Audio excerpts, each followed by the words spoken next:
हफ्ते के दौरान कुछ रिकवरीज बारे मैं पहला दसांगा।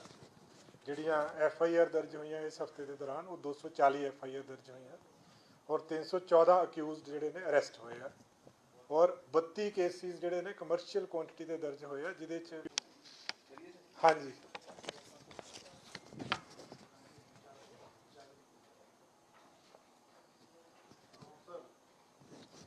ਆਪਾਂ ਵੀਕਲੀ ਪ੍ਰੈਸ ਕਾਨਫਰੰਸ ਜਿਹੜੀ 48 ਅਕਿਊਜ਼ ਜਿਹੜੇ ਨੇ ਅਰੈਸਟ ਕੀਤੇ ਆ। ਸਭ ਤੋਂ ਵੱਧ ਜਿਹੜੀਆਂ FIR ਹੋਈਆਂ ਨੇ ਉਹ ਫਿਰੋਜ਼ਪੁਰ ਜ਼ਿਲ੍ਹੇ 'ਚ ਹੋਈਆਂ ਨੇ 30, ਪਟਿਆਲੇ 'ਚ 20 ਐਂਡ ਅੰਮ੍ਰਿਤਸਰ CP ਦੇ ਵਿੱਚ 17 FIR ਦਰਜ ਹੋਈਆਂ ਔਰ ਕਮਰਸ਼ੀਅਲ ਕੁਆਂਟੀਟੀ ਦੀਆਂ ਸਭ ਤੋਂ ਵੱਧ FIR ਜਿਹੜੀਆਂ ਨੇ ਪਟਿਆਲੇ 'ਚ ਦਰਜ ਹੋਈਆਂ 5, SAS ਨਗਰ ਦੇ ਵਿੱਚ 4 ਔਰ ਕਪੂਰਥਲਾ ਦੇ ਵਿੱਚ 3। ਇਸ ਸਮੇਂ ਦੇ ਦੌਰਾਨ ਜਿਹੜੀ ਰਿਕਵਰੀ ਹੋਈ ਆ ਉਹਦੇ 'ਚ 18 ਕਿਲੋ ਰਿਕਵਰੀ ਆ ਹੈਰੋਇਨ ਦੀ, OPM ਦੀ 16 ਕਿਲੋ ਰਿਕਵਰੀ ਆ, ਪੌਪੀ ਹਸਕ ਦੀ 5 ਕੁਇੰਟਲ ਦੀ ਰਿਕਵਰੀ ਆ, ਗਾਂਜਾ 4 ਕਿਲੋ ਔਰ 3 ਲੱਖ ਔਰ 71,966 ਜਿਹੜੀਆਂ ਨੇ ਉਹ ਮੈਡੀਕਲ ਡਰੱਗਸ ਮਿਲੀਆਂ ਹੈ। ਔਰ ਸਪੈਸ਼ਲ ਜਿਹੜਾ ਕੰਪੇਨ ਜਿਹੜਾ ਚਲਾਇਆ ਗਿਆ ਸੀਗਾ POs ਦੇ ਉੱਤੇ, ਜਿਹਦੇ 'ਚ ਹਰ ਵਾਰੀ ਕਾਫੀ ਵੱਡੀ ਮਾਤਰਾ ਦੇ ਵਿੱਚ POs ਫੜੇ ਜਾ ਰਹੇ ਆ NDPS ਐਕਟ ਦੇ। ਉਹਦੇ 'ਚ 11 PO ਫੜੇ ਨੇ ਔਰ ਹੁਣ ਤੱਕ 353 PO ਜਿਹੜੇ ਨੇ ਫੜੇ ਜਾ ਚੁੱਕੇ ਆ। ਸੋ ਇਹ ਡਰੱਗਸ ਦੇ ਉੱਤੇ ਆ। ਲਾਸਟ ਟਾਈਮ ਆਪਾਂ 3 ਮਹੀਨੇ ਦਾ ਪੂਰਾ ਬਿਊਰਾ ਜਿਹੜਾ ਦਿੱਤਾ ਸੀਗਾ ਉਸ ਸਮੇਂ ਦੇ ਦੌਰਾਨ ਔਰ ਉਸ ਤੋਂ ਬਾਅਦ ਵੀ ਜਿਹੜਾ ਅਗਲਾ ਹਫਤਾ ਹੈ ਉਹਦੇ 'ਚ ਵੀ ਇਹ ਕੈਂਪੇਨ ਜਿਹੜੀ ਆ ਉਸੇ ਤਰੀਕੇ ਦੇ ਨਾਲ ਜਾਰੀ ਆ। ਸੋ ਕਈ ਜਗ੍ਹਾ ਦੇ ਉੱਤੇ ਜਿਹੜੇ ਨੇ ਜਿਸ ਤਰ੍ਹਾਂ ਹੌਟ ਸਪੌਟਸ ਆਇਡੈਂਟੀਫਾਈ ਕੀਤੇ ਗਏ। ਅੰਮ੍ਰਿਤਸਰ ਦੇ ਵਿੱਚ ਕੁਛ ਇਸ਼ੂਜ਼ ਆਏ ਸੀਗੇ, ਬਠਿੰਡਾ ਦੇ ਵਿੱਚ ਇੱਕ ਇਸ਼ੂ ਆਇਆ ਸੀਗਾ। ਉੱਥੇ ਜਿਹੜੇ ਜ਼ਿਲ੍ਹਿਆਂ ਦੇ ਮੁਖੀ ਸਾਹਿਬਾਨ ਆ, ਕਮਿਸ਼ਨਰ ਸਾਹਿਬ ਔਰ SSP ਸਾਹਿਬ ਖੁਦ ਮੌਕੇ 'ਤੇ ਜਾ ਕੇ ਉਹਨਾਂ ਨੇ ਪੂਰਾ ਜਾਇਜ਼ਾ ਲਿਆ ਔਰ ਜੋ ਇਫੈਕਟਿਵ ਸਟੈਪਸ ਲੈਣ ਵਾਲੇ ਸੀਗੇ ਉਹ ਵੀ ਲਏ ਜਾ ਰਹੇ ਸਾਰੀ ਜਗ੍ਹਾ ਦੇ ਉੱਤੇ। ਸੋ ਇਹ ਸਾਡਾ ਬਿਊਰਾ। ਇਸ ਤੋਂ ਇਲਾਵਾ ਤੁਹਾਡੀਆਂ ਕੋਈ ਕੁਐਰੀਜ਼ ਆ ਉਹ ਤੁਸੀਂ ਪੁੱਛ ਸਕਦੇ ਹੋ। ਰਿਕਵਰੀ ਜਿਹੜੀ ਹੋਈ ਹੈ ਜੀ 18 ਕਿਲੋ ਹੈਰੋਇਨ ਦੀ ਰਿਕਵਰੀ ਹੈ, OPM ਦੀ 16 ਕਿਲੋ ਰਿਕਵਰੀ ਹੈ, ਪੌਪੀ ਹਸਕ ਦੀ 5 ਕੁਇੰਟਲ, ਗਾਂਜਾ 4 ਕਿਲੋ, ਮੈਡੀਕਲ ਡਰੱਗਸ ਜਿਹੜੀਆਂ ਨੇ ਉਹ 3,71,966 ਔਰ POs ਜਿਹੜੇ ਫੜੇ ਗਏ ਨੇ ਪਿਛਲੇ ਹਫਤੇ 11 ਫੜੇ ਗਏ ਆ ਔਰ ਹੁਣ ਤੱਕ ਜਿਹੜੇ ਕੁੱਲ PO ਹੋ ਗਏ 353 ਫੜੇ ਗਏ PO।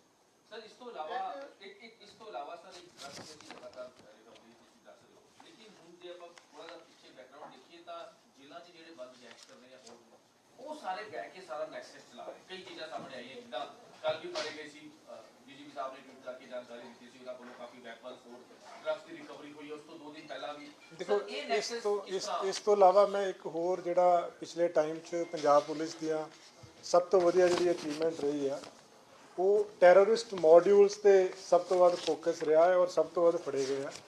ਪਿਛਲੇ ਸਮੇਂ ਦੇ ਦੌਰਾਨ 5 ਮੋਡਿਊਲਸ ਜਿਹੜੇ ਨੇ ਉਹ ਫੜੇ ਗਏ ਅਲੱਗ-ਅਲੱਗ ਜਗ੍ਹਾ ਦੇ ਉੱਤੇ, ਜਿਹਦੇ 'ਚ ਸ਼ੁਰੂਆਤ ਜਿਹੜੀ ਆ ਉਹ ਚਮਕੌਰ ਸਾਹਿਬ ਦੇ ਵਿੱਚ 2 ਅਕਤੂਬਰ ਨੂੰ ਇੱਕ ਮੋਡਿਊਲ ਫੜਿਆ ਗਿਆ ਸੀਗਾ ਜਿਹਨੂੰ ਅਰਸ਼ ਡੱਲਾ ਜਿਹੜਾ ਹੈ ਉਹ BKI ਦਾ ਔਰ ਅੰਮ੍ਰਿਤਪਾਲ ਹੇਰ ਏਲੀਅਸ ਐਮੀ ਇਹਨੂੰ ਚਲਾ ਰਹੇ ਸੀਗੇ, ਜਿਹਦੇ ਵਿੱਚ 2 ਬੰਦੇ ਫੜੇ ਗਏ ਸੀ, ਇੱਕ ਵੀਜਾ ਔਰ ਇੱਕ ਰਣਜੋਤ। ਇਹਨਾਂ ਦੇ ਕੋਲੋਂ AK-47 ਔਰ 2 ਮੈਗਜ਼ੀਨ ਫੜੇ ਗਏ ਸੀਗੇ। ਇਹਦੀ ਕੰਟੀਨਿਊਟੀ ਦੇ ਵਿੱਚ ਹੀ ਫਿਰ ਮੋਗਾ ਪੁਲਿਸ ਨੇ ਇੱਕ ਹਰਪ੍ਰੀਤ ਸਿੰਘ ਏਲੀਅਸ ਹੀਰਾ ਫੜਿਆ ਸੀਗਾ ਜਿਹੜਾ ਬਠਿੰਡਾ ਦਾ ਰਹਿਣ ਵਾਲਾ ਸੀਗਾ। ਉਹ ਵੀ ਇਹਨਾਂ ਦਾ ਹੀ ਐਸੋਸੀਏਟ ਸੀਗਾ। ਉਹਦੇ ਕੋਲੋਂ 3 ਹੈਂਡ ਗ੍ਰੇਨੇਡ ਤੇ 2 ਪਿਸਤੌਲ ਜਿਹੜੇ ਸੀਗੇ ਉਹ ਫੜੇ ਗਏ ਸੀ ਉਹਦੇ ਕੋਲ।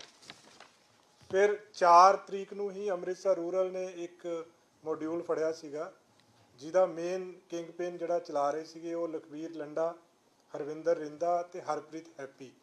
ਇਹ ਤਿੰਨਾਂ ਦਾ ਇੱਕ ਐਸੋਸੀਏਟ ਸੀਗਾ ਜਿਹੜਾ ਲੋਕਲ ਯੋਗਰਾਜ ਸਿੰਘ ਏਲੀਅਸ ਯੋਗ। ਇਹਦੇ ਕੋਲੋਂ ਕਾਫੀ ਵੱਡੀ ਮਾਤਰਾ ਦੇ ਵਿੱਚ ਵੈਪਨ ਫੜੇ ਗਏ ਸੀ, ਜਿਸ 'ਚ 2 AK-56, ਇੱਕ ਟਿਫਨ ਬੰਬ IED ਫੜਿਆ ਗਿਆ ਸੀਗਾ ਔਰ 30.34 ਦਾ ਇੱਕ ਪਿਸਟਲ ਔਰ 2 ਕਿਲੋ ਹੈਰੋਇਨ ਫੜੀ ਗਈ ਸੀ ਇਹਦੇ ਕੋਲੋਂ। ਫਿਰ ਤਰਨਤਾਰਨ ਦੇ ਵਿੱਚ 4 ਅਕਤੂਬਰ ਨੂੰ ਇੱਕ ਮੋਡਿਊਲ ਫੜਿਆ ਗਿਆ ਸੀਗਾ ਜਿਹਦੇ 'ਚ ਜਸਕਰਨ ਸਿੰਘ ਜਿਹੜਾ ਜਿੱਦਾਂ ਉਹਨਾਂ ਨੇ ਕਿਹਾ ਜੇਲ੍ਹ 'ਚ ਬੈਠ ਕੇ ਉਹ ਆਪਣਾ ਆਪਰੇਟ ਕਰ ਰਿਹਾ ਸੀਗਾ। ਉਹਦੇ 'ਚ ਵੀ 17 ਪਿਸਟਲ ਔਰ ਇੱਕ MP4 ਔਰ 400 ਲਾਈਵ ਕਾਰਟ੍ਰਿਜਿਸ ਜਿਹੜੇ ਆ ਪਿਸਟਲ ਦੇ ਔਰ 300 ਲਾਈਵ ਕਾਰਟ੍ਰਿਜਿਸ ਜਿਹੜੇ ਆ ਉਹ MP4 ਦੇ ਫੜੇ ਗਏ ਸੀਗੇ। ਫਿਰ 9 ਅਕਤੂਬਰ ਨੂੰ ਇੱਕ KZF ਦਾ ਮੋਡਿਊਲ ਫੜਿਆ ਗਿਆ ਸੀਗਾ ਜਿਹਦੇ ਵਿੱਚ ਗੁਰਮੀਤ ਏਲੀਅਸ ਬੱਗਾ ਦਾ ਜਿਹੜਾ ਸੀਗਾ ਉਹਦੇ 'ਚ ਵੀ 2 9mm ਦੇ ਪਿਸਟਲ ਔਰ 1.30 ਬੋਰ ਦਾ ਜਿਹੜਾ ਪਿਸਟਲ ਫੜਿਆ ਗਿਆ। ਸੋ ਪਿਛਲੇ ਸਮੇਂ ਦੇ ਦੌਰਾਨ 5 ਜਿਹੜੇ ਟੈਰਰਿਸਟ ਮੋਡਿਊਲਸ ਆ ਉਹ ਪੰਜਾਬ ਪੁਲਿਸ ਨੇ ਬਸਟ ਕੀਤੇ ਆ, ਜਿਹਦੇ 'ਚ ਸਾਡਾ ਜਿਹੜਾ ਇੰਟਰਨਲ ਸਿਕਿਉਰਿਟੀ ਵਿੰਗ ਔਰ ਕਾਊਂਟਰ ਇੰਟੈਲੀਜੈਂਸ ਔਰ ਸੰਬੰਧਿਤ ਜ਼ਿਲ੍ਹਿਆਂ ਦੇ ਨਾਲ ਉਹਨਾਂ ਨੇ ਕੋਆਰਡੀਨੇਟ ਕਰਕੇ ਉਹ ਮੋਡਿਊਲਸ ਫੜੇ ਆ। ਜਦੋਂ ਆਪਾਂ ਜੇਲਸ ਦੀ ਗੱਲ ਕਰਦੇ ਹਾਂ, ਉਹ ਵੀ ਜਦੋਂ ਜਿਹੜੀਆਂ ਸਾਡੀਆਂ ਪ੍ਰੋ ਐਕਟੀਵਿਟੀ ਆ ਜਿਹੜੀ ਪੰਜਾਬ ਪੁਲਿਸ ਦੀ, ਉਹਨਾਂ ਦੀ ਇਫੈਕਟਿਵ ਸਰਵੇਲੈਂਸ ਦੇ ਕਾਰਨ ਹੀ ਇਹ ਮੋਡਿਊਲਸ ਜਿਹੜੇ ਆ, ਇਹਨਾਂ ਦੇ ਲਿੰਕੇਜਿਸ ਜਿਹੜੇ ਆ ਜੇਲ੍ਹ ਦੇ ਵਿੱਚੋਂ ਜਿਹੜੇ ਕੋਸ਼ਿਸ਼ ਇਹਨਾਂ ਨੇ ਕੀਤੀ ਹੈ ਇਸ ਤਰ੍ਹਾਂ ਦੇ ਵੈਪਨਸ ਜਿਹੜੇ ਆ ਉਹ ਇਨਫਿਲਟਰੇਟ ਕਰਨ ਦੀ, ਉਹ ਉਸੇ ਤਰੀਕੇ ਦੇ ਨਾਲ ਹੀ ਇਹ ਕਾਬੂ ਆਇਆ। ਬੇਸਿਕਲੀ ਇਹ ਜਿਹੜਾ ਰਾਠੀ ਜੀ ਦਾ ਸਵਾਲ ਸੀਗਾ ਕਿ ਇਸ ਤਰ੍ਹਾਂ ਦੇ ਇਨਸੀਡੈਂਟਸ ਜਿਹੜੇ ਆ ਉਹ ਸਾਹਮਣੇ ਆ ਰਹੇ ਆ, ਬਟ ਉਹਦੇ 'ਤੇ ਪੂਰੀ ਨਿਗਾਹ ਰੱਖੀ ਜਾ ਰਹੀ ਆ ਔਰ ਜਿੰਨੇ ਵੀ ਬੰਦੇ ਜੇਲ੍ਸ ਦੇ ਵਿੱਚ ਹੈਗੇ ਆ, ਜਿਹੜੇ ਹਾਰਡਕੋਰ ਕ੍ਰਿਮੀਨਲ ਜੇਲ੍ਸ ਦੇ ਵਿੱਚ ਆ, ਸਾਰਿਆਂ ਦੇ ਉੱਤੇ ਹੀ ਸਰਵੇਲੈਂਸ ਰੱਖੀ ਜਾ ਰਹੀ ਹੈ। ਕੋਈ ਕਿਸੇ ਵੀ ਤਰ੍ਹਾਂ ਦੀ ਐਕਟੀਵਿਟੀ ਦੇ ਵਿੱਚ ਪਾਇਆ ਜਾਂਦਾ ਹੈ ਤਾਂ ਤੁਰੰਤ ਪ੍ਰੋਐਕਟਿਵਲੀ ਉਹਦੇ 'ਤੇ ਕਾਰਵਾਈ ਕੀਤੀ ਜਾਂਦੀ ਹੈ।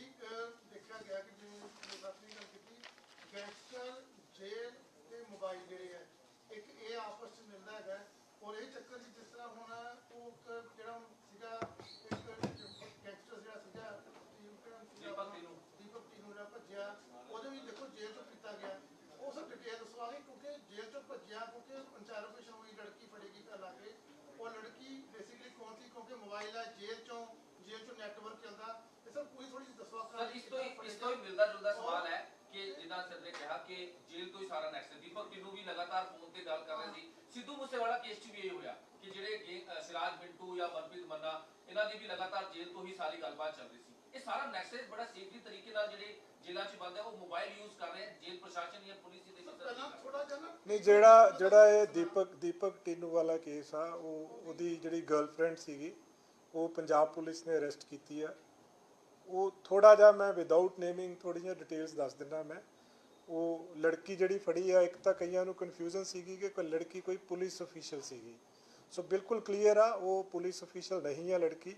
ਉਹਨੇ ਜਿਹੜਾ ਸੀ ਬੈਕਗਰਾਊਂਡ ਆ, ਉਹਨੇ ਮੇਕਅਪ ਆਰਟਿਸਟ ਦਾ ਕੋਰਸ ਕੀਤਾ ਕਿਸੇ ਜਗ੍ਹਾ ਤੋਂ ਔਰ ਉਸ ਤੋਂ ਬਾਅਦ ਦੇ ਵਿੱਚ ਉਹ ਜ਼ੀਰਕਪੁਰ ਦੇ ਵਿੱਚ ਕਿਸੇ ਫਲੈਟ ਦੇ ਵਿੱਚ ਰਹਿ ਰਹੀ ਸੀਗੀ ਔਰ ਜ਼ੀਰਕਪੁਰ ਦੇ ਵਿੱਚ। ਔਰ ਉਸ ਤੋਂ ਬਾਅਦ 'ਚ ਜਦੋਂ ਇਹ ਦੀਪਕ ਟੀਨੂ ਨਾਲ ਟੱਚ ਸੀਗੀ, ਜਿਸ ਦਿਨ ਇਹ ਅਬਸਕੌਂਡ ਕੀਤਾ ਹੈ ਉਸ ਦਿਨ ਇਸੇ ਲੜਕੀ ਨੂੰ ਹੀ ਮਿਲਿਆ ਸੀਗਾ। ਇਹ ਲੜਕੀ ਹੀ ਉਹਨੂੰ ਮਿਲੀ ਸੀਗੀ ਔਰ ਇਹਨਾਂ ਨੇ ਇਕੱਠੇ ਉੱਥੋਂ ਅਬਸਕੌਂਡ ਕੀਤਾ ਸੀਗਾ। ਉਸ ਤੋਂ ਬਾਅਦ ਲਗਾਤਾਰ ਸਾਡੀ ਜਿਹੜੀ ਐਂਟੀ ਗੈਂਗਸਟਰ ਟਾਸਕ ਫੋਰਸ ਆ ਉਹ ਪੂਰੀ ਤਰ੍ਹਾਂ ਨਜ਼ਰ ਰੱਖੀ ਹੋਈ ਸੀ। ਉਹਨਾਂ ਨੇ ਉਹਨੂੰ ਟਰੈਕ ਕਰਕੇ ਲੜਕੀ ਨੂੰ ਫਿਰ ਮੁੰਬਈ ਤੋਂ, ਜਦੋਂ ਮਾਲਦੀਵਸ ਦੀ ਉਹਨੇ ਫਲਾਈਟ ਲੈਣੀ ਸੀ ਮੁੰਬਈ ਤੋਂ, 에ਅਰਪੋਰਟ ਤੋਂ ਉਹਨੂੰ ਟਰੈਕ ਕਰਕੇ ਫਿਰ ਉਹਨੂੰ ਅਰੈਸਟ ਕੀਤਾ ਲੜਕੀ ਨੂੰ।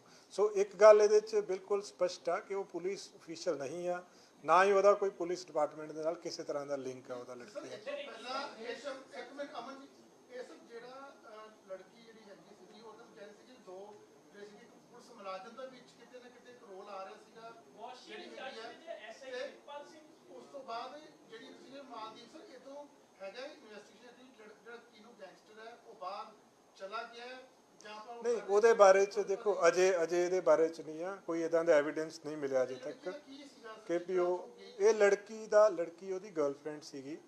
ਜਦੋਂ ਲੜਕੀ ਉਹਨੂੰ ਮਿਲਣ ਵਾਸਤੇ ਗਈ ਆ, ਇਹ ਦੋਨੇ ਜੋ ਆਪਾਂ ਨੂੰ ਪਹਿਲਾਂ ਜਿੰਨੀ ਗੱਲ ਸੀਗੀ ਕਿ ਜਿਹੜਾ ਪ੍ਰਿਤਪਾਲ ਆ ਉਹਦੇ ਫਲੈਟ ਦੇ ਵਿੱਚ ਦੋਨੋਂ ਮਿਲੇ ਆ, ਮਿਲਣ ਤੋਂ ਬਾਅਦ ਦੇ ਵਿੱਚ ਇਹ ਦੋਨੋਂ ਇਕੱਠੇ ਉੱਥੋਂ ਇਹਨਾਂ ਨੇ escape ਕੀਤਾ ਹੈ। ਮਤਲਬ ਲੜਕੀ ਨਾਲ ਗਈ ਆ, ਨਾਲ ਦੀਪਕ ਟੀਨੂ ਨੇ escape ਕੀਤਾ ਹੈ।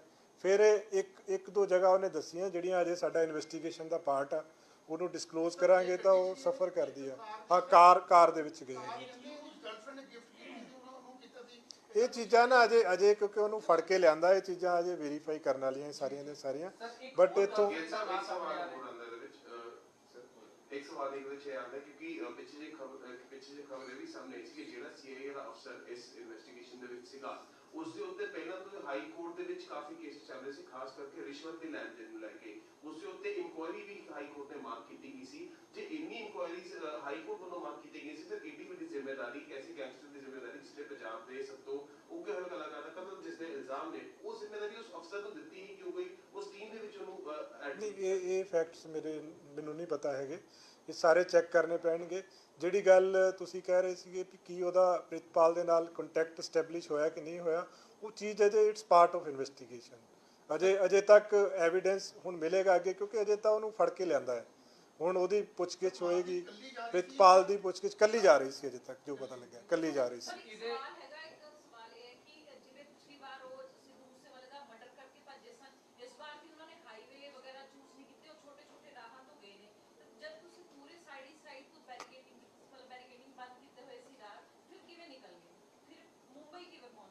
ਇਹ ਸਾਰਾ ਨਾ ਜੀ ਜਦੋਂ ਹੁਣ ਤਫਤੀਸ਼ ਚੱਲੇਗੀ, ਕਿਉਂਕਿ ਉਹ ਲੜਕੀ ਨੂੰ ਅਜੇ ਫੜਿਆ ਹੀ ਆ, ਉਹਦੀ ਪੁੱਛਗਿੱਛ ਹੋਏਗੀ, ਅਜੇ ਤਾਂ ਰੂਟ ਐਸਟੈਬਲਿਸ਼ ਕਰਨਾ ਹੈ।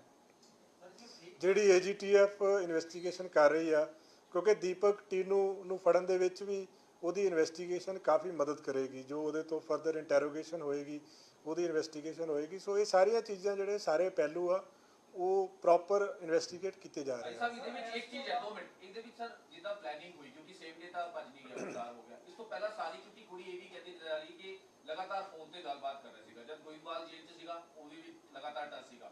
ਦੀਪਕ ਟਿੰਨੂ ਕੋਲ ਉਸ ਵੇਲੇ ਵੀ ਮੌਜੂਦ ਸੀ ਮੋਬਾਈਲ ਫੋਨ, ਜਦ ਪ੍ਰਿਤਪਾਲ ਨਾਲ ਸੀਗਾ। ਤਾਂ ਮਤਲਬ ਇਹ ਕਿਸ ਤਰ੍ਹਾਂ ਦਾ ਇਹਨਾਂ ਦਾ ਚੱਲ ਰਿਹਾ ਸੀਗਾ? ਕਿਉਂਕਿ ਦੇਖੋ, ਜਦੋਂ ਆਪਾਂ ਮਾਨਸਾ ਦੀ ਗੱਲ ਕਰਦੇ ਹਾਂ, ਪ੍ਰਿਤਪਾਲ ਦੀ ਗੱਲ ਆਪਾਂ ਕਰ ਰਹੇ ਹਾਂ, ਉਹ ਤਾਂ ਉਹਦਾ ਕਨਾਈਵੈਂਸ ਸੀ, ਉਹ ਤਾਂ ਅਸੀਂ FIR ਦਰਜ ਕੀਤੀ ਉਹਦੇ ਖਿਲਾਫ, ਉਹਨੂੰ ਅਰੈਸਟ ਕੀਤਾ ਵਾ। ਪ੍ਰਾਈਮਾ ਫਸਾਈ ਤਾਂ ਵੀ ਬਿਲੀਵ ਕਿ ਵੀ ਉਹਦਾ ਕਨਾਈਵੈਂਸ ਸੀ। ਇਸ਼ੂ ਇਹ ਹੈ ਕਿ ਕੀ ਪ੍ਰਿਤਪਾਲ ਉਹ ਲੇਡੀ ਨਾਲ ਟੱਚ ਸੀਗਾ, ਨਹੀਂ ਟੱਚ ਸੀਗਾ, ਉਹ ਇਨਵੈਸਟੀਗੇਸ਼ਨ ਦਾ ਪਾਰਟ ਆ, ਇਨਵੈਸਟੀਗੇਸ਼ਨ ਚੱਲ ਰਹੀ ਆ।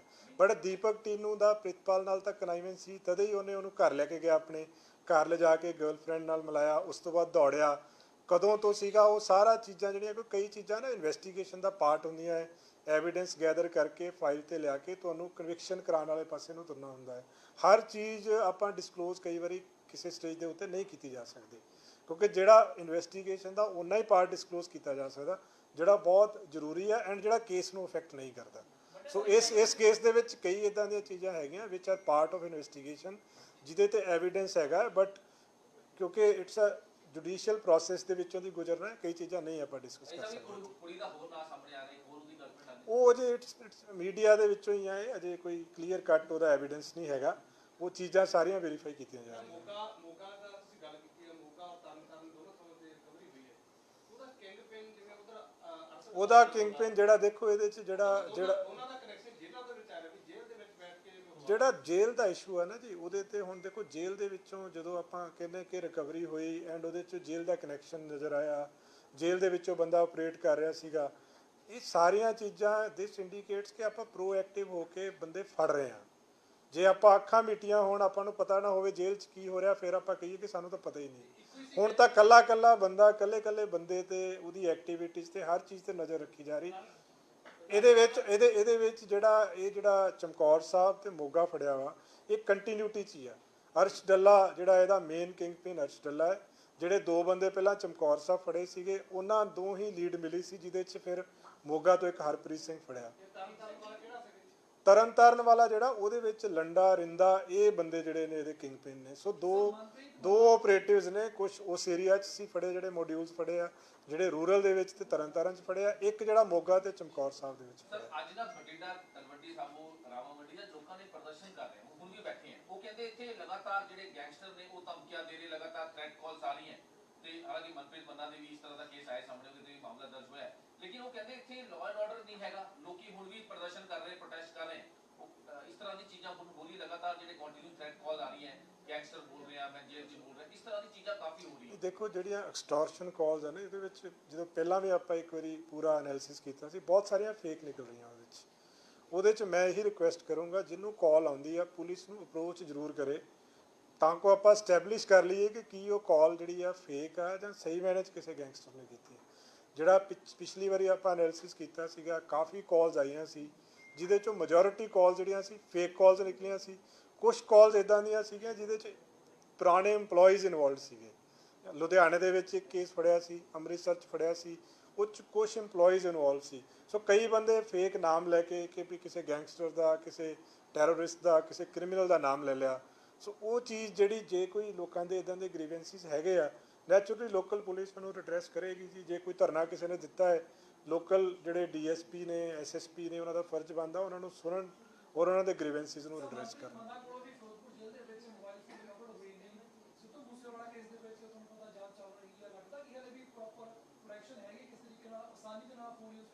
ਨਹੀਂ, ਜਿਹੜਾ ਉਹ ਅਜੇ ਮੇਰੀ ਨੌਲੇਜ 'ਚ ਹੁਣੇ ਹੀ ਆਇਆ, ਇਨਫੈਕਟ ਉਹਦੀ ਡਿਟੇਲ ਦੇ ਵਿੱਚ ਜਾਵਾਂਗੇ। ਬਟ ਇਹ ਜਿਹੜਾ ਜਦੋਂ ਨਾ ਦੇਖੋ ਟ੍ਰਾਂਜੀਸ਼ਨ ਫੇਜ਼ ਹੁੰਦਾ ਹੈ, ਜਦੋਂ ਆਪਾਂ ਬਹੁਤ ਸਖਤੀ ਕਰਦੇ ਹਾਂ ਨਾ, ਉਦੋਂ ਚੀਜ਼ਾਂ ਦੀ ਰਿਕਵਰੀ ਹੋਣਾ ਇਟਸੈਲਫ ਇੱਕ ਪੋਜ਼ਿਟਿਵ ਸਾਈਨ ਹੁੰਦਾ ਹੈ। ਇਹਦਾ ਮਤਲਬ ਚੀਜ਼ਾਂ ਗਲਤ ਹੱਥਾਂ 'ਚ ਨਹੀਂ ਜਾ ਰਹੀਆਂ। ਇੰਨੇ ਸਾਰੇ ਆਪਾਂ ਮੋਡਿਊਲਸ ਬਸਟ ਕੀਤੇ, 5 ਮੋਡਿਊਲ ਬਸਟ ਕੀਤੇ ਆਪਾਂ, AK-47 ਫੜੀ, AK-56 ਫੜੀ, ਵੱਡੀ ਮਾਤਰਾ 'ਚ RDX ਫੜਿਆ। ਸੋ ਇਹ ਚੀਜ਼ਾਂ ਜੇ ਕ੍ਰਿਮੀਨਲ ਐਲੀਮੈਂਟਸ ਦੇ ਹੱਥ 'ਚ ਚਲੇ ਜਾਣ ਤਾਂ ਬਹੁਤ ਵੱਡਾ ਨੁਕਸਾਨ ਹੋ ਸਕਦਾ ਹੈ। ਸਿਮਿਲਰਲੀ ਜੇਲ੍ਸ ਦੇ ਵਿੱਚੋਂ ਵੀ ਜਿਹੜੀਆਂ ਰਿਕਵਰੀਜ਼ ਹੋ ਰਹੀਆਂ ਨਾ, ਉਹ ਵੀ ਇੱਕ ਜੇਲ੍ਹ ਦੇ ਵਿੱਚ ਕਿਉਂਕਿ ਚੈਕਿੰਗ ਵਧੀ ਆ ਪਲੱਸ ਸਰਵੇਲੈਂਸ ਵਧੀ ਆ, ਸੋ ਰਿਕਵਰੀਜ਼ ਹੋਣਗੀਆਂ ਜਿਨ੍ਹਾਂ ਦੇ ਕੋਲੇ ਆਲਰੇਡੀ ਜੇ ਅੰਦਰ ਇਨਵੋਲਵਮੈਂਟ ਤੋਂ ਬਿਨਾਂ ਪੋਸੀਬਲ ਹੈ ਉਹ ਚੀਜ਼ਾਂ ਸਾਰੀਆਂ ਜਿਹੜੀਆਂ ਨੇ ਉਹ ਜੇਲ੍ਹ ਐਡਮਿਨਿਸਟ੍ਰੇਸ਼ਨ ਚੈੱਕ ਕਰ ਰਹੀ ਆ। ਜਦੋਂ ਕਿਸੇ ਕੋਈ ਕੇਸ ਰਜਿਸਟਰ ਹੁੰਦਾ ਹੈ ਜੀ, ਉਹਦੀ ਪੂਰੀ ਤਹਿ ਤੱਕ ਇਨਵੈਸਟੀਗੇਸ਼ਨ ਹੁੰਦੀ ਆ। ਜਿਹੜੀ ਕੁੜੀ ਇਹ ਥੋੜੀ ਕਹਿਣ ਇਹ ਗੱਲ ਨਹੀਂ ਕਰਾ ਸਕਦਾ ਕੀ ਕੁਝ ਪਤਾ ਲੱਗਿਆ ਹੁਣ ਤੱਕ ਇਨਵੈਸਟੀਗੇਸ਼ਨ ਦੇ ਵਿੱਚ ਕੀ ਉਹ ਇੱਥੇ ਆ ਸੀ ਜਾਂ ਬਾਹਰ ਭੱਜੀ ਹੈ? ਨਹੀਂ, ਇਹ ਅਜੇ ਨਹੀਂ ਪਤਾ ਜੀ ਕੁਝ ਪਾਸਪੋਰਟ ਦੀ ਵੀ ਇਦਾਂ ਦੀ ਅਜੇ ਕੋਈ ਗੱਲ ਨਹੀਂ ਪਤਾ ਲੱਗੀ। ਤਦੇ ਮੈਂ ਕਹਿ ਰਿਹਾ ਇਦਾਂ ਦਾ ਕੋਈ ਐਵੀਡੈਂਸ ਅਜੇ ਨਹੀਂ ਮਿਲਿਆ ਕਿ ਉਹ ਬਾਹਰ ਗਿਆ ਹੈ।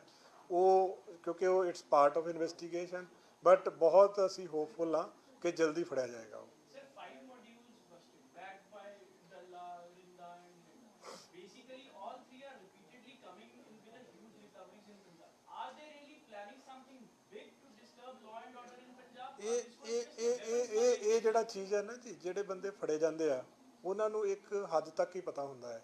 ਮਤਲਬ ਉਹਨਾਂ ਨੂੰ ਜੇ ਆਪਾਂ ਕਹੀਏ ਕਿ ਇੱਕ ਲਿੰਕੇਜ ਨੂੰ ਸਾਰੀ ਸਟੋਰੀ ਪਤਾ ਹੋਵੇ, ਕਿਉਂਕਿ ਵੈਪਨ ਕਿਤੇ ਸੁੱਟੇ ਜਾਂਦੇ ਆ, ਚੁੱਕ ਕੇ ਕੋਈ ਲਿਆਉਂਦਾ ਵਾ, ਕੰਸਾਈਨਮੈਂਟ ਕਿਸੇ ਨੂੰ ਦਿੱਤੀ ਜਾਂਦੀ ਆ। ਸੋ ਸਟੈਪ ਬਾਏ ਸਟੈਪ ਆ, ਬਟ ਇਹ ਪੋਜ਼ਿਟਿਵ ਸਾਈਨ ਆ ਕਿ ਅਸੀਂ ਪਹਿਲੇ ਦੂਜੇ ਸਟੈਪ ਤੇ ਹੀ ਫੜ ਰਹੇ ਹਾਂ ਸਾਰਿਆਂ ਨੂੰ। Basically, they are delivering. So they are trying, probably ਇਹ ਨਹੀਂ ਰੀਜ਼ਨ ਨਹੀਂ ਪਤਾ ਅਜੇ ਕਿ ਕੀ ਆ, ਬਟ ਆਪਾਂ ਪ੍ਰੋਐਕਟਿਵ ਹੋ ਕੇ ਆਪਾਂ ਉਹਦੀ ਮਤਲਬ ਕਹਿ ਲਓ ਤੁਸੀਂ ਕਿ ਜੜ ਨੂੰ ਫੜਿਆ ਹੋਇਆ ਹੈ। ਸੋ ਟਰਾਈ ਕਰੀ ਜਾਂਦੇ ਆ, ਕੋਸ਼ਿਸ਼ ਕਰੀ ਜਾਂਦੇ ਆ ਜੀ, ਵੈਪਨਸ ਦੀ ਡਿਲੀਵਰੀ ਹੁੰਦੀ ਆ। ਜਿਹੜੇ ਬੰਦੇ ਫੜੀ ਜਾਂਦੇ ਆ ਨੈਚੁਰਲੀ ਉਹ ਲੱਕ ਟੁੱਟੀ ਜਾਂਦਾ ਉਹਨਾਂ ਦਾ ਜੀ ਉਹਦੇ ਨਾਲ। ਸਰ ਉਹ ਚੰਡੀਗੜ੍ਹ ਦੀ ਲੜਕੀ ਸੀ ਜਿਹੜੀ ਬੇਸਿਕਲੀ ਉਹ ਮੇਕਅਪ ਆਰਟਿਸਟ ਜਾਂ ਉਹਦਾ ਕੋਰਸ ਨਹੀਂ, ਉਹਦਾ ਜਿਹੜਾ ਦੇਖੋ ਬੈਕਗ੍ਰਾਉਂਡ ਹੈ ਨਾ ਜੀ, ਉੱਥੇ ਜਿਹੜੀ ਗੈਂਗਸਟਰ ਨਾਲ ਜਦੋਂ ਇਹਦਾ ਕਨਫਰਮ ਹੈ ਕਿ ਇੱਥੋਂ ਗਈ ਹੈਗੀ, ਇਹਨੇ ਦੋ ਦਾ ਗੱਲ ਕਰਦੇ ਆ ਉਹ ਨਾਲ ਸੀ ਟਿਲ ਡੇਟ ਕੱਲ ਤੱਕ ਨਾਲ ਸੀ, ਤੱਕ ਨਹੀਂ ਫੜੀ ਗਈ ਸੀ। ਨਹੀਂ ਇਹ ਚੀਜ਼ ਨਹੀਂ ਸਾਬਤ ਹੋਈ। ਜਿੱਥੇ ਤੱਕ ਉਹ ਇੱਕ ਸਟੇਜ ਤੱਕ ਪਹਿਲੇ ਦਿਨ ਨਾਲ ਸੀਗੀ, ਉਹ ਅਗਲੇ ਦਿਨ ਉਹਦੇ ਨਾਲ ਨਹੀਂ ਸੀਗੀ ਉਹ। ਸੋ ਉਹ ਚੀਜ਼ ਅਜੇ ਫਰਦਰ ਬਾਕੀ ਤਫਤੀਸ਼ ਚੱਲਦੀ ਪਈ ਉਹਦੇ ਤੇ। ਉਸ ਤੋਂ ਬਾਅਦ ਤੁਸੀਂ ਡਰੱਗਸ ਦੀ ਗੱਲ ਕੀਤੀ, ਅਵੇਲੇਬਿਲਿਟੀ ਆਫ ਡਰੱਗਸ ਦੀ ਜੇ ਆਪਾਂ ਗੱਲ ਕਰੀਏ ਬਹੁਤ ਸਾਰੇ ਲਾਸਟ ਕੁਝ ਡੇਜ਼ ਇਦਾਂ ਦੇ ਵੀਡੀਓ ਸਾਹਮਣੇ ਆਈਆਂ। ਆਮ ਬੰਦੇ ਨੂੰ ਇਹ ਲੱਗ ਰਿਹਾ ਕਿ ਡਰੱਗ ਤੇ ਬਹੁਤ ਈਜ਼ੀਲੀ ਅਵੇਲੇਬਲ ਹੈ ਹਲੇ ਵੀ ਸ਼ਾਇਦ ਮਾਰਕੀਟ। ਉਹਦੇ 'ਚ ਨਾ ਰਵਿੰਦਰ ਜੀ ਕਈ ਵਾਰੀ ਕੀ ਹੁੰਦਾ ਹੈ ਕਿ ਜਿਹੜੀ ਚੀਜ਼ ਸਿਲੈਕਟਿਵ ਚੀਜ਼ਾਂ ਦੇਖਣ 'ਚ ਮਿਲਦੀਆਂ ਕਈ ਵਾਰੀ। ਕਈ ਏਰੀਆਜ਼ ਹੋਣਗੇ ਅਜੇ ਵੀ, ਕੁਝ ਏਰੀਆਜ਼ ਹੋਣਗੇ ਜਿੱਥੇ ਜਿੱਦਾਂ ਮੈਂ ਪਿਛਲੀ ਵਾਰੀ ਗਿਆ ਸੀ, ਜਦੋਂ ਜਿਵੇਂ ਅੰਮ੍ਰਿਤਸਰ ਦੀ ਵੀਡੀਓ ਆਈ ਸੀਗੀ, ਉਸ ਏਰੀਆ 'ਚ ਕਾਫੀ ਸਟ੍ਰਿਕਟਨੈਸ ਹੋਈ। ਤਾਂ ਕੁਝ ਹੌਟ ਸਪੌਟਸ ਹੈਗੇ ਆ, ਪਰ ਵੀਡੀਓਜ਼ ਜਿਹੜੀਆਂ ਨੇ ਕਈ ਵਾਰੀ ਸਿਲੈਕਟਿਵ ਦਿਖਾਈਆਂ ਜਾਂਦੀਆਂ। ਇੱਕ ਦੋ ਵੀਡੀਓਜ਼ ਦਾ ਤਾਂ ਬਾਅਦ 'ਚ ਵੀ ਪਤਾ ਲੱਗਿਆ ਕਿ ਉਹ ਡਰੱਗ ਐਡਿਕਟ ਸੀ ਨਹੀਂ, ਰੀਜ਼ਨ ਕੋਈ ਹੋਰ ਸੀਗਾ। ਸੋ ਸਿਲੈਕਟਿਵ ਪਾਰਟ ਜਿਹੜਾ ਹੈ ਨਾ, ਜਦੋਂ ਤੱਕ ਗਰਾਊਂਡ ਤੇ ਜਾ ਕੇ ਨਾ ਪਤਾ ਲੱਗੇ ਆਪਾਂ ਨੂੰ, ਉਹ ਅਜੇ ਵੀ ਕਈ ਚੀਜ਼ਾਂ ਦੀ ਆਥੈਂਟਿਸਿਟੀ ਚੈੱਕ ਹੋਣ ਵਾਲੀ ਹੈ, ਕਈ videos the. But still I feel ਕਿ ਜਦੋਂ ਆਪਾਂ ਕਿਸੇ ਚੀਜ਼ ਦੇ ਖਿਲਾਫ ਕੈਂਪੇਨ ਚਲਾਉਂਦੇ ਆ ਤਾਂ ਲੋਕੀ ਇਨਫੋਰਮੇਸ਼ਨ ਸ਼ੇਅਰਿੰਗ ਜਿਹੜੀ ਹੈ ਵੱਧਦੀ ਹੈ ਹਮੇਸ਼ਾ ਆਪਸ ਦੇ ਵਿੱਚ ਵੀ। ਮਤਲਬ ਜਿੱਦਾਂ ਡਰੱਗਸ ਦੀ ਆਪਾਂ ਗੱਲ ਕਰਦੇ ਆ, ਤਾਂ ਜਦੋਂ ਆਪਾਂ ਡਰੱਗਸ ਦੀ ਪ੍ਰੈਸ ਕਾਨਫਰੰਸ ਕਰਦੇ ਆ, ਜਦੋਂ ਆਪਾਂ ਆਪਣੀਆਂ ਅਚੀਵਮੈਂਟਸ ਦਾ ਐਨਾਲਿਸਿਸ ਕਰਦੇ ਆ, ਤਾਂ ਉਸ ਤੋਂ ਬਾਅਦ ਦੇ ਵਿੱਚ ਵੀ ਕਈ ਵਾਰੀ ਇਨਫੋਰਮੇਸ਼ਨ ਬੜੀ ਮਤਲਬ ਅਗਰੈਸਿਵ ਤਰੀਕੇ ਨਾਲ ਸਾਡੇ ਨਾਲ ਵੀ ਸ਼ੇਅਰ ਕਰਦੇ ਆ ਸਾਰੇ। ਸੋ ਉਹਦਾ ਓਵਰਆਲ ਫਾਇਦਾ ਹੋ ਰਿਹਾ ਹੈ ਉਸ ਚੀਜ਼ ਦਾ। ਜਿੱਦਾਂ ਮੈਨੂੰ ਕਈ ਸ਼ਹਿਰਾਂ ਤੋਂ ਵੀਡੀਓਜ਼ ਆਈਆਂ ਜਿਹੜੀਆਂ ਕਿ ਮੀਡੀਆ 'ਚ ਵੀ ਨਹੀਂ ਆਈਆਂ ਹੋਣਗੀਆਂ, ਜਾਂ ਕਈ ਥਾਵਾਂ ਤੋਂ ਇਨਫੋਰਮੇਸ਼ਨ ਆਈ ਆ ਜਿਹੜੀ ਕੰਸਰਨਡ ਆਫੀਸਰਸ ਨਾਲ ਸ਼ੇਅਰ ਕੀਤੀ ਆ, ਔਰ ਉਹਨਾਂ ਏਰੀਆ ਦੇ ਵਿੱਚ ਫਰਕ ਵੀ ਪਿਆ ਵਾ। ਤੇ ਸਰ ਇਹ ਪੂਰਾ ਓਵਰਆਲ ਦੇਖੋ ਰਿਕਵਰੀ ਹੁੰਦੀ ਪਈ ਹੈ, ਇਹ ਸਰ ਬੇਸਿਕਲੀ ਕਿੱਥੋਂ ਹੈਗਾ? ਕਿਉਂਕਿ ਪੰਜਾਬ ਤੋਂ ਚੀਜ਼ ਬਣਦੀ ਨਹੀਂ ਪਈ ਸਰ। ਇਹ ਬੇਸਿਕਲੀ ਆਪਾਂ ਆਪ ਨੇਬਰ ਸਟੇਟ ਕੰਟਰੀ ਅਸਲ 'ਚ ਕਿੱਥੋਂ ਆ ਸਕਦਾ? ਨਹੀਂ ਦੇਖੋ, ਉਹ ਤਾਂ ਆਪਾਂ ਜਿਹਦਾ ਲਾਸਟ ਟਾਈਮ ਡਿਸਕਸ ਕੀਤਾ ਜੀ, ਕਈ ਤਰ੍ਹਾਂ ਦੇ ਬਾਜਾ ਜੀ ਡਰੱਗਸ ਨੇ ਜਿਹੜੇ ਆਪਣੇ ਹੈਰੋਇਨ ਆ ਜਾਂ ਸਮੈਕ ਆ, ਇੱਕੋ ਟਾਈਪ ਦੇ ਡਰੱਗਸ ਆ, ਉਹ ਤਾਂ ਅਕ੍ਰੋਸ ਦੀ ਬਾਰਡਰ ਹੀ ਆਉਂਦੇ ਆ। ਉਹਦੇ ਪਰ ਵੇ ਆਊਟਸ ਕਈ ਲੱਭ ਲਏ ਉਹਨਾਂ ਨੇ। ਜਿੱਦਾਂ ਕੁਛ ਪਿੱਛੇ ਗੁਜਰਾਤ, ਮਹਾਰਾਸ਼ਟਰ ਪੋਰਟਸ ਤੋਂ ਵੀ ਆ ਰਿਹਾ ਸੀ, ਕੁਛ ਜੰਮੂ ਕਸ਼ਮੀਰ ਤੋਂ ਵੀ ਆ ਰਿਹਾ ਹੈ, ਕੁਛ ਆ ਜਿੱਦਾਂ ਆਪਾਂ ਮੋਡਿਊਲ ਫੜਿਆ ਹੋਣੇ ਅੰਮ੍ਰਿਤਸਰ ਰੂਰਲ ਦੇ ਵਿੱਚ, ਉਹਨਾਂ ਕੋਲੋਂ ਵੀ 2 ਕਿਲੋ ਹੈਰੋਇਨ ਫੜੀ ਆ। ਇਟ ਮੀਨਸ ਕੁਛ ਵੈਪਨਸ ਦੇ ਨਾਲ ਵੀ ਆ ਰਿਹਾ ਹੈ, ਕੁਛ ਅਕ੍ਰੋਸ ਦੀ ਬਾਰਡਰ ਵੀ ਆ ਰਿਹਾ ਹੈ। ਸੋ ਮਲਟੀਪਲ ਥਾਵਾਂ ਤੋਂ ਆ ਰਹੇ ਆ, ਐਸੀ ਨਹੀਂ ਹੈ। ਹਾਂਜੀ, ਮੁਦਰਾ ਪੋਰਟ ਤੋਂ ਆ ਰਿਹਾ ਸੀ, ਫਿਰ ਨਵਾਂ ਸ਼ਿਵਾ ਪੋਰਟ ਤੋਂ ਆਇਆ ਸੀਗਾ। 2 ਕੰਸਾਈਨਮੈਂਟਸ ਆਪਾਂ ਉੱਥੇ ਫੜੀਆਂ ਸੀ, ਇੱਕ ਆਪਾਂ ਨਵਾਂ ਸ਼ਹਿਰ 'ਚ 38 ਕਿਲੋ ਦੀ ਕੰਸਾਈਨਮੈਂਟ ਫੜੀ ਸੀਗੀ। ਸੋ ਮਲਟੀਪਲ ਰੂਟਸ ਆ ਜਿਹੜੇ ਤੇ ਹੈਰੋਇਨ ਐਂਡ ਸਮੈਕ ਵਰਗੇ ਡਰੱਗਸ ਆ, ਇਹ ਤਾਂ ਅਕ੍ਰੋਸ ਦੀ ਬਾਰਡਰ ਹੀ ਆ ਰਿਹਾ। Sir drones specifically for drugs use ਹੋ ਦੋਨੇ ਕੰਮਾਂ ਵਾਸਤੇ ਹਾਂ, ਸਿਰਫ ਡਰੱਗਸ ਵਾਸਤੇ ਵੀ ਹੋ ਰਿਹਾ, ਵੈਪਨਸ ਵਾਸਤੇ ਵੀ ਹੋ ਰਿਹਾ, ਔਰ ਜੁਆਇੰਟਲੀ ਵੀ ਹੋ ਰਿਹਾ, ਤਿੰਨੇ ਕੰਮਾਂ ਵਾਸਤੇ ਹੋ ਰਿਹਾ। ਸਰ ਜੇਲ੍ਹ ਤੁਸੀਂ ਲਗਾਤਾਰ ਕਹਿ ਰਹੇ ਹੋ, ਜੇਲ੍ਹਾਂ 'ਚ ਲਗਾਤਾਰ ਇਸ ਤਰ੍ਹਾਂ ਦੀ ਚੀਜ਼ਾਂ ਆ ਰਹੀਆਂ। ਹੁਣ ਜਿਹੜੀ ਇੰਟੈਲੀਜੈਂਸ ਹੈ ਜਾਂ ਫਿਰ ਏਜੰਸੀਜ਼ ਹੈ, ਉਹਨਾਂ ਦੀ ਵੀ ਇੱਕ ਰਿਪੋਰਟ ਤਿਆਰ ਹੋ ਜਾਏਗੀ ਜਿਹਦੇ ਵਿੱਚ ਦੱਸਿਆ ਕਿ ਜਿਹੜੇ ਵੀ ਜੇਲ੍ਹਾਂ 'ਚ ਬੰਦ ਪਾਕਿਸਤਾਨੀ ਕੈਦੀ ਉਹ ਵੀ ਮੋਬਾਈਲ ਯੂਜ਼ ਕਰ ਰਹੇ, WhatsApp ਕਾਲਿੰਗ ਹੁੰਦੀ ਹੈ ਜਿਹੜੇ ਉੱਥੇ ਦੇ ਜਿਹੜੇ ਵੀ ਤੇ ਉਹ ਜਿਹੜੇ ਬੈਰਕ ਹੈ ਉਹ ਵੀ ਨਾਲ ਰੱਖਿਆ ਹੋਇਆ, ਜਿਹੜੇ ਵੀ ਇੱਥੇ ਦੇ ਗੈਂਗਸਟਰ ਨੇ ਜਾਂ ਛੋਟੇ ਮੋਟੇ ਅਪਰਾਧੀ ਹੈ, ਤਾਂ ਉਹਨਾਂ ਦੀ ਜਿਹੜੀ ਨਜ਼ਦੀਕੀਆਂ ਉਹ बढ़ रही है। ਇਹ ਵੀ ਬਹੁਤ ਇੱਕ ਵੱਡਾ ਕਾਰਨ ਹੈ। ਇਹਦੇ ਬਾਰੇ ਕੋਈ ਆਥੈਂਟਿਕ ਇਹੋ ਜਿਹੀ ਇਨਫੋਰਮੇਸ਼ਨ ਨਹੀਂ ਹੈਗੀ। ਇਹ ਵੀ ਕੁਝ ਰਿਪੋਰਟਸ ਹੀ ਮੈਂ ਦੇਖ ਰਿਹਾ ਸੀਗਾ, ਬਟ ਇੱਦਾਂ ਦੀ ਕੋਈ ਗਰਾਊਂਡ ਲੈਵਲ ਤੋਂ ਆਥੈਂਟਿਕ ਨਹੀਂ ਹੈਗੀ ਕਿ ਇਕੱਠੇ ਰੱਖਿਆ ਹੋਇਆ ਹੈ ਜਾਂ ਅਲੱਗ ਰੱਖਿਆ ਹੋਇਆ ਹੈ। ਉਹ ਚੀਜ਼ ਜਿਹੜੀ ਆ ਉਹ ਮਤਲਬ ਪ੍ਰਿਜ਼ਨ ਡਿਪਾਰਟਮੈਂਟ ਨਾਲ ਕ੍ਰਾਸ ਚੈੱਕ ਕਰਕੇ ਕੀਤੀ ਜਾ ਸਕਦੀ, ਪਰ ਜਿੱਥੇ ਕੋਈ ਰੈਮੀਡੀਅਲ ਮੈਜਰਸ ਲੈਣ ਦੀ ਜ਼ਰੂਰਤ ਹੋਏਗੀ ਉਹ ਤੁਰੰਤ ਲੈ ਜਾਣਗੇ ਉਹਦੇ ਵਿੱਚ। ਸਰ ਕਿਉਂਕਿ ਸਰ ਜੇਲ੍ਹਾਂ 'ਚ ਹੁਣ ਲਗਾਤਾਰ ਇਸ ਤਰ੍ਹਾਂ ਦੀ ਚੀਜ਼ਾਂ ਆ ਰਹੀ, ਚਾਹੇ ਦੀਪਕ ਤੀਨੂ ਦਾ ਇਸ਼ੂ ਹੋਵੇ, ਚਾਹੇ ਸਿਰਾਜ ਮਿੰਟੂ, ਮਨਪ੍ਰੀਤ ਮੰਨਾ, ਸਿੱਧੂ ਮੂਸੇਵਾਲਾ ਮਰਡਰ, ਕਈ ਚੀਜ਼ਾਂ ਦੇ ਵਿੱਚ ਹੁਣ ਲਗਾਤਾਰ ਕੰਟੀਨਿਊ ਇਹ ਗੱਲ ਆ ਰਹੀ ਹੈ ਕਿ ਜੇਲ੍ਹਾਂ 'ਚ ਜਿਹੜੇ ਹੈ ਉਹ ਮੋਬਾਈਲ ਕੰਟੀਨਿਊ ਯੂਜ਼ ਹੋ ਰਹੇ। ਪ੍ਰੀਵਿਅਸ ਫੌਜੀ ਤੇ ਦੀਪਕ ਤੀਨੂ 20 ਦਿਨ ਪਹਿਲਾਂ ਵੀ ਉਹਨਾਂ ਤੋਂ ਰਿਕਵਰ ਹੋਈ ਸੀ 4 ਮੋਬਾਈਲ, ਮਾਮਲਾ ਵੀ ਦਰਜ ਹੋਇਆ ਸੀਗਾ ਗੋਇੰਦਵਾਲ ਜੇਲ੍ਹ 'ਚ। ਹੁਣ ਇਸ ਤਰ੍ਹਾਂ ਦੀ ਜਿਹੜੀ ਪਲੈਨਿੰਗ ਹੋਈ ਹੈ ਸਾਰੀ ਹੋਈ ਹੈ, ਦੀਪਕ ਤੀਨੂ ਫਰਾਰ ਹੋਇਆ, ਵੱਡੀ ਗੱਲ ਹੈ ਸਰ ਪੰਜਾਬ ਪੁਲਿਸ ਤਾਂ ਫਿਰ ਹੁਣ ਕਿਸ ਤਰ੍ਹਾਂ ਦੀ ਹੋਰ ਕੁਝ ਲੈਟਰ? ਦੇਖੋ ਜੇਲ੍ਸ ਦੀ ਜਦੋਂ ਆਪਾਂ ਗੱਲ ਕੀਤੀ, ਜਿੱਦਾਂ ਬਠਿੰਡਾ ਜੇਲ੍ਹ ਦੇ ਵਿੱਚ ਉਹਨੂੰ ਇੱਕ ਅਲੱਗ ਕਰਕੇ ਜੈਮਰ ਲਗਾਏ ਗਏ ਆ। ਸੋ ਸਿਮਿਲਰਲੀ ਸਾਰੀਆਂ ਜੇਲ੍ਸ ਨੂੰ ਦੇਖਿਆ ਜਾ ਰਿਹਾ, ਉਹਦੇ ਤੇ ਵਰਕਆਊਟ ਕੀਤਾ ਜਾ ਰਿਹਾ ਕਿ ਕਿਸ ਤਰੀਕੇ ਦੇ ਨਾਲ ਇਸ ਚੀਜ਼ ਦੇ ਉੱਤੇ ਨੱਥੇਲ ਪਾਈ ਜਾਵੇ, ਜਿਹੜਾ ਇਹ ਜੇਲ੍ਸ ਦੇ ਵਿੱਚੋਂ ਮੋਬਾਈਲ ਬਾਰ-ਬਾਰ ਜਿਹੜੇ ਯੂਜ਼ ਹੋ ਰਹੇ ਆ। ਸੋ ਉਸ ਤੇ ਵਰਕਆਊਟ ਕੀਤਾ ਜਾ ਰਿਹਾ ਆਲਰੇਡੀ। ਜਿੱਦਾਂ ਬਠਿੰਡਾ ਜੇਲ੍ਹ 'ਚ ਜੈਮਰ ਲੱਗੇ ਆ, ਹੋਰ ਵੀ ਪ੍ਰਪੋਜ਼ਲ ਹੈ, ਕਾਫੀ ਲੰਬਾ ਚੌੜਾ ਹੈਗਾ। ਸੋ ਇਹ ਜਲਦੀ ਇਹ ਜਿਹੜੀ ਪ੍ਰੋਬਲਮ ਆ ਇਹਨੂੰ ਵੀ ਟੈਕਲ ਜਲਦੀ ਕਰ ਲਿਆ ਜਾਏਗਾ, ਕਿਉਂਕਿ ਪਹਿਲਾ ਆਪਣਾ ਕੰਮ ਆ ਕਿ ਜਿੰਨੇ ਵੀ ਬੰਦੇ ਇੱਦਾਂ ਦੇ ਟੈਰਰਿਸਟਸ ਆ, ਗੈਂਗਸਟਰਸ ਆ, ਜਿਹੜੇ ਕ੍ਰਿਮੀਨਲ ਐਲੀਮੈਂਟਸ ਆ, ਇਹ ਹੁਣ ਤੁਸੀਂ ਜਿੱਦਾਂ ਮੈਂ ਦਾਅਵਾ ਬੜੇ ਚੰਗੇ ਤਰੀਕੇ ਨਾਲ ਕਰਦਾ ਕਿ ਤੁਸੀਂ ਜਨਰਲ ਗਰਾਊਂਡ ਤੋਂ ਪੁੱਛੋ ਜਾ ਕੇ।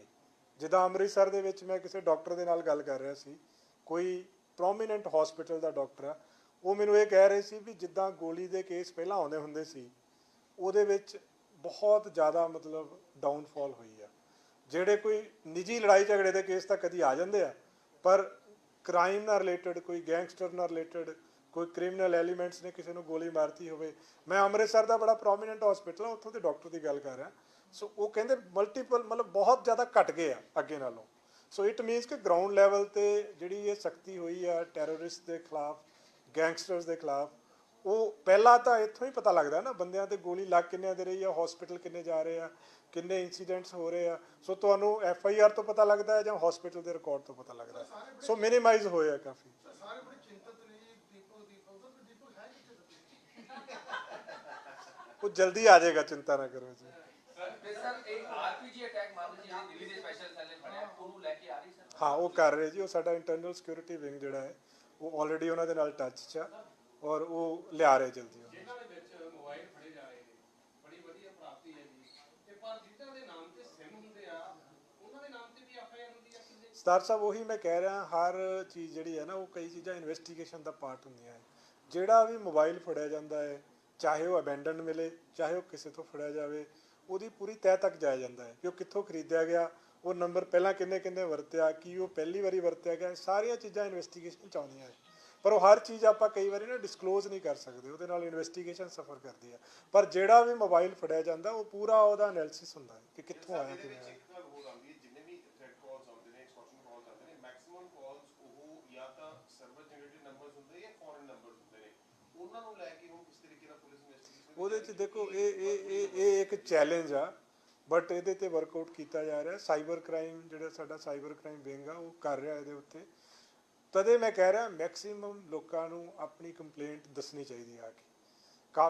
ਕਾਫੀ ਟੈਕਨੋਲੋਜੀ ਹੈਗੀ ਆ ਜਿੱਥੋਂ ਕਈ ਚੀਜ਼ਾਂ ਜਿਹੜੀਆਂ ਡਿਸਕਲੋਜ਼ ਹੋ ਜਾਂਦੀਆਂ, ਲੱਭ ਜਾਂਦੀਆਂ ਵਾ, ਬਟ ਜੇ ਕੋਈ ਇਨਫੋਰਮੇਸ਼ਨ ਨਹੀਂ ਦੇਵੇਗਾ, ਫਿਰ ਇਨਫੋਰਮੇਸ਼ਨ ਨਹੀਂ ਆਏਗੀ, ਫਿਰ ਉੱਤੇ ਵਰਕਆਊਟ ਨਹੀਂ ਹੋ ਪਾਏਗਾ। ਪੰਜਾਬ ਪੁਲਿਸ ਦੀਆਂ ਭਰਤੀਆਂ ਨੇ ਪੇਪਰ ਨੇ 14 ਤਰੀਕ ਨੂੰ, ਕਈ ਬੱਚਿਆਂ ਦੀਆਂ ਕੰਪਲੇਂਟਸ ਨੇ ਕਿ ਸੈਂਟਰ ਬੜੇ ਦੂਰ ਬਣਾਏ ਗਏ ਨੇ ਤੇ ਕਈ ਬੱਚੇ ਪੇਪਰ ਛੱਡਣਾ ਵੀ ਚਾਹੁੰਦੇ ਨੇ। ਤੁਹਾਡੇ ਤੱਕ ਇਹ ਜਾਣਕਾਰੀ ਪਹੁੰਚੀ ਹੋਊਗੀ, ਇਹ ਕਾਰਨ ਕੀ ਹੈ ਜਿਹਦੇ ਕਿ ਇਹ ਬਦਲੇ ਜਾਣਗੇ ਜਿਹੜੇ ਸੈਂਟਰ ਦੂਰ ਬਣਾਏ ਗਏ ਨੇ? ਦੂਰ ਮਤਲਬ ਜੀ ਪੰਜਾਬ 'ਚ ਹੀ ਆ ਸਾਰੇ ਸੈਂਟਰ। ਕੋਈ ਅੰਮ੍ਰਿਤਸਰ ਜ਼ਿਲ੍ਹੇ ਦਾ ਹੈਗਾ ਤਾਂ ਉਹਦਾ ਪੇਪਰ ਅੱਗੇ ਦੇਖੋ ਮੈਂ ਤਾਂ ਇਸ ਚੀਜ਼, ਦੇਖੋ ਅਸੀਂ ਤਾਂ ਆਪ ਐਗਜ਼ਾਮ ਦਿੱਤੇ, ਅਸੀਂ ਤਾਂ ਦਿੱਲੀ, ਕਾਨਪੁਰ, ਪਤਾ ਨਹੀਂ ਕਿੱਥੇ ਐਗਜ਼ਾਮ ਦੇਣ ਜਾਂਦੇ ਨੇ।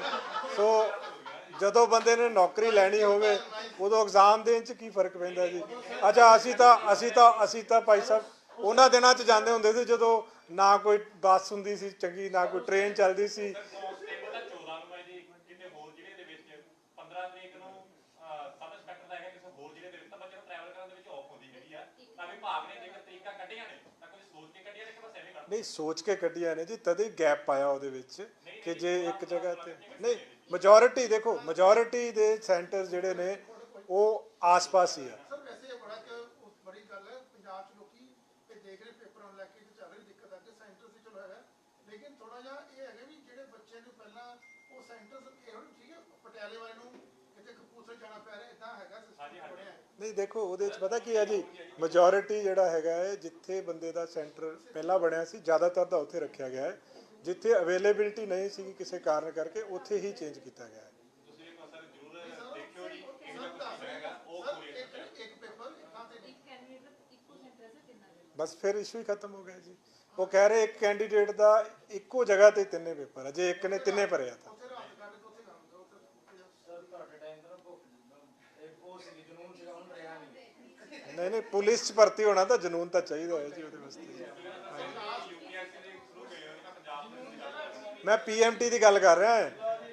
ਜਦੋਂ ਪੀਐਮਟੀ ਦਾ ਪੇਪਰ ਦਿੰਦੇ ਸੀਗੇ ਤਾਂ ਇੱਕ ਪੇਪਰ ਚੰਡੀਗੜ੍ਹ, ਇੱਕ ਪੇਪਰ ਕਾਨਪੁਰ, ਇੱਕ ਪੇਪਰ ਜਿਪਮਰ ਦਾ ਪਤਾ ਨਹੀਂ ਪੌਂਡੀਚੇਰੀ ਹੁੰਦਾ ਸੀਗਾ।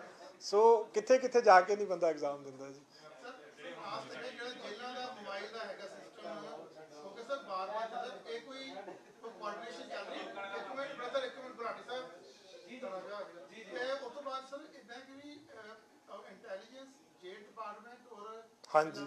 ਸਰ ਕਿੱਥੇ ਹੈਗੇ ਕਿਉਂਕਿ ਗੈਂਗਸਟਰ ਫੜ ਰਹੇ ਨੇ ਐਂਟੀ ਗੈਂਗਸਟਰ ਵਾਲੇ ਜੇਲ ਡਿਪਾਰਟਮੈਂਟ ਚ ਉੱਥੋਂ ਮਿਲਦਾ ਪਿਆ ਇੰਟੈਲੀਜੈਂਸ ਵਾਲੇ ਉੱਥੇ ਚਲੋ ਪਤਾ ਹੀ ਨਾ ਸਰ ਕੋਈ ਨਾ ਕੋਈ ਤਾਂ ਕਿਤੇ ਨਹੀਂ ਦੇਖੋ ਜਦੋਂ ਜਿੱਥੋਂ ਤੱਕ ਗੈਂਗਸਟਰਸ ਦਾ ਇਸ਼ੂ ਆ, ਐਂਟੀ ਗੈਂਗਸਟਰ ਟਾਸਕ ਫੋਰਸ ਜਿਹੜੀ ਆ ਉਹ ਕੋਆਰਡੀਨੇਟਿੰਗ ਏਜੰਸੀ ਆ। ਕੋਆਰਡੀਨੇਟਿੰਗ ਏਜੰਸੀ ਦਾ ਮਤਲਬ ਆ ਜੇ ਉਹ ਜੇਲ੍ਹ ਡਿਪਾਰਟਮੈਂਟ ਨਾਲ ਲਿੰਕਡ ਆ ਗੈਂਗਸਟਰ ਦਾ ਕੋਈ ਇਸ਼ੂ, ਚਾਹੇ ਉਹ ਜ਼ਿਲ੍ਹਾ ਪੁਲਿਸ ਦੇ ਨਾਲ ਆ, ਚਾਹੇ ਉਹ ਕਿਸੇ ਦੂਸਰੇ ਵਿੰਗ ਦੇ ਨਾਲ ਆ, ਐਂਟੀ ਗੈਂਗਸਟਰ ਟਾਸਕ ਫੋਰਸ ਸਾਰਿਆਂ ਨਾਲ ਹੀ ਕੋਆਰਡੀਨੇਟ ਕਰਦੀ ਆ। ਸਿਮਿਲਰਲੀ ਜਦੋਂ ਆਪਾਂ ਟੈਰਰਿਜ਼ਮ ਦੀ ਗੱਲ ਕਰਦੇ ਆ, ਇੰਟਰਨਲ ਸਿਕਿਉਰਿਟੀ ਵਿੰਗ ਜਿਹੜਾ ਵਾ ਉਹ ਇੱਕ ਕੋਆਰਡੀਨੇਟਿੰਗ ਏਜੰਸੀ ਆ। ਸੋ ਇੱਕ ਨੋਡਲ ਪੁਆਇੰਟ ਹਰ ਚੀਜ਼ ਦਾ ਆਲਰੇਡੀ ਪੰਜਾਬ ਪੁਲਿਸ 'ਚ ਬਣਿਆ ਹੋਇਆ ਹੈ। ਜਿੰਨੀ ਟੈਰਰਿਜ਼ਮ ਰਿਲੇਟਡ ਇਸ਼ੂਜ਼ ਹੋਣਗੇ, ਚਾਹੇ ਜ਼ਿਲ੍ਹਾ ਫੜੇ ਚਾਹੇ ਕੋਈ ਦੂਸਰਾ ਵਿੰਗ ਫੜੇ, ਉਹਦੀ ਸਾਰੀ ਇਨਫੋਰਮੇਸ਼ਨ ਸ਼ੇਅਰਿੰਗ ਜਿਹੜੀ ਆ ਕੀ ਕੋਆਰਡੀਨੇਸ਼ਨ ਆਪਸ 'ਚ ਚਾਹੀਦਾ ਹੈ, ਸਾਰਾ ਇੰਟਰਨਲ ਸਿਕਿਉਰਿਟੀ ਵਿੰਗ 'ਚ ਹੋਏਗਾ। ਸਿਮਿਲਰਲੀ ਜਦੋਂ ਆਪਾਂ ਗੈਂਗਸਟਰਸ ਦੀ ਗੱਲ ਕਰਦੇ ਆ, ਉਹ ਪੂਰਾ ਐਂਟੀ ਗੈਂਗਸਟਰ ਟਾਸਕ ਫੋਰਸ ਕੋਲੇ ਹੋਏਗਾ। ਸੋ ਇਹ ਦੋਨੋਂ ਨੋਡਲ ਏਜੰਸੀਜ਼ ਬਣੀਆਂ ਹੋਈਆਂ ਸਾਡੀਆਂ ਇਸ ਕੰਮ ਵਾਸਤੇ। ਔਰ ਇਸੇ ਤਰ੍ਹਾਂ ਐਸਟੀਐਫ ਜਿਹੜੀ ਆ ਉਹ ਸਾਡੀ ਡਰੱਗਸ ਦੀ ਨੋਡਲ ਏਜੰਸੀ ਆ। ਕੋਈ ਵੀ ਡਰੱਗਸ ਰਿਲੇਟਡ ਇਸ਼ੂ ਹੋਵੇ, ਡਰੱਗਸ ਰਿਲੇਟਡ ਇਨਫੋਰਮੇਸ਼ਨ ਹੋਵੇ, ਫੜਨਾ ਹੋਵੇ ਤਾਂ ਐਸਟੀਐਫ ਕੋਆਰਡੀਨੇਟ ਕਰਦੀ ਹੈ। ਸੋ ਆਲਰੇਡੀ ਇਹ ਬਣੀਆਂ ਹੋਈਆਂ, ਚਾਹੇ ਉਹ ਜੇਲ੍ਹ ਡਿਪਾਰਟਮੈਂਟ ਨਾਲ ਕੋਆਰਡੀਨੇਟ ਕਰਨਾ ਹੋਵੇ, ਚਾਹੇ ਐਂਟੀ ਗੈਂਗਸਟਰ ਟਾਸਕ ਫੋਰਸ ਨੇ ਆਪਣੇ ਜ਼ਿਲ੍ਹਿਆਂ ਦੇ ਨਾਲ ਕਰਨਾ ਹੋਵੇ, ਈਵਨ ਦੂਸਰੀਆਂ ਸਟੇਟਸ ਨਾਲ ਕੋਆਰਡੀਨੇਟ ਕਰਨਾ ਹੋਵੇ। ਸੋ ਹਰ ਚੀਜ਼ ਦੀ ਇੱਕ ਨੋਡਲ ਏਜੰਸੀ ਬਣੀ ਹੋਈ ਹੈ ਆਲਰੇਡੀ ਪੰਜਾਬ ਪੁਲਿਸ ਦੇ ਵਿੱਚ।